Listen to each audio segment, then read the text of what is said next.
Morning everybody, welcome to this week's Tillers Turf Talk. Hope you're all keeping really well and that everybody's had a fantastic Christmas and spent some quality time with friends and family over the festive period, and hopefully not eating too many mince pies. So on this week's Turf Talk, I'm just going a little bit of a field walk now, just to do a few sort of pre-harvest inspections before harvest starts in a few days time. So as I'm walking around, I'm just going to reflect a little bit on 2024 and just really take a look back at a few highlights. Of course there were many, and also some real challenging times too, not least with the weather we experienced certainly in the early part of last year, which continued right through last winter, and then latterly in the autumn we had some more incredibly wet conditions. But we've got a fantastic team here at Tillers. We worked our way through it and we've got everything over the line, and so we're looking forward to a sort of great year ahead. You know, we've got some fantastic quality products, and as you can see behind me, the fields are in awesome condition. You know, to think it's early January, absolutely incredible. So the highlights, of course, it's been fantastic again to be the grower of choice for so many of the UK and indeed the world's leading sporting venues, and it's been really hard to pick out the three for this Turf Talk. So where do we start? So coming in at number 3 on my highlights for the year, it's always exciting when we get some new kit delivered, you know, whether it be tractors, harvesters, anything like that. It's always an exciting time. Everybody likes to come out and have a look, but this year was slightly different, and we set ourselves the challenge of designing some new trailers. So Alan, our farm manager, sort of came up with a paper drawing design, and we were looking to create a trailer that was going to be road legal, safe, and just enable us to efficiently get pallets out of the field through those wet winter months to the loading pads, to the holding areas ready for collection. And like I say, it's always exciting when we get gear, but when it's bespoke, custom built for us, then it doesn't get any better than that. So the first video here, we're going to take a little look back at the trailers, and you can see what they're all about, and hopefully see the function and how well they're doing for us.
Number 2 on my list of highlights in 2024 was something completely different for me, and I was invited by our sister company Fine Turf to go and do a vlog down at Lord's Cricket Ground and take a look at the steaming operation they were carrying out on the cricket wicket there. Now, as we know in the whole turf industry, we're losing lots of active ingredients now. It's becoming very difficult to control soil-borne pest diseases and everything else. So steam sterilisation is something that Fine Turf do now. And again, this is sterilising the surface of the soil. It's obviously killing off any nasty bugs and things we don't want in there, and any sort of weed seeds we don't want, things like perennial seeds, weed seeds, and giving us a good clean hygienic soil to work with. So that was a fantastic opportunity for me. So I headed down to Lord's Cricket Ground, and it's not so much about the quality of the surfaces, and I have to say they're absolutely amazing, but it's when you walk in these venues, it's the history, and you know, all those centuries, all those test matches, and they all happen right under your feet. So it's really quite a humbling moment, and when you're there you do have to take a moment to reflect on the history. And it was great to see the steaming operation, the job that it did. It was absolutely fabulous. So enjoy the video, and yeah, just see what a fantastic job it did.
I really hope you've enjoyed the highlights so far, and we'll move on to my number one highlight of 2024 now. Now, the year was a truly international one, and in the latter part of the year, myself and Managing Director Simon headed over to Italy to the European Turf Producers meeting, where we met up with growers from no less than 16 different countries, including Portugal, Spain, from Romania to Turkey. And what was really nice was for one or two growers to come up, shake my hand, say they watch the channel and say how much they enjoy it. That really does mean an awful lot to me and to tillers. It's brilliant to know that our channel is being supported, you know, not just within the UK. So that was in the latter part of the year. Then back in the summer, we were very proud to host the LSA. Now, the LSA, the Lawn Solutions Australia, so we had 48 growers over from the other side of the world coming to visit the UK, to visit some of the iconic sporting venues, and then to finish the week off to come and take a look around tillers. So we put on a nice event for them, and we also had some UK representation here too, and it was a real networking opportunity to discuss, you know, turf growth in Australia, talk about all the different products, the different types of grasses they grow, and also all the challenges and everything they face over there. So it was a real opportunity, and I'm sure some lifelong friendships made. And the feedback from the Australians has been fantastic. They really enjoyed the visit, had a great time, and do you know what? That's all we need to hear. So sit back and enjoy my number one highlight of the year.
Before I close the video and we move into a third year of Turf Talks, there is just one person I want to say a huge thank you to, and I've not mentioned him before, and that's our media manager, Pete.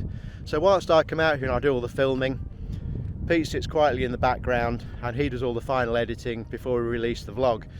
So once I've done all my filming, I hand him all the footage and he puts it all together, does a cracking job for me and for tillers, and yeah, can't speak highly enough of Pete's contribution to the channel too. So thank you, Pete. So yeah, all that's left really now is to thank you as always for watching, and really just to wish everybody a real happy, healthy and prosperous 2025. And yeah, we're looking forward to another season ahead at Tillers and can't wait to bring you lots more Turf Talks in the new year. So in the meantime, take care everybody, have a fab weekend, and we'll catch you next week. Cheers for now.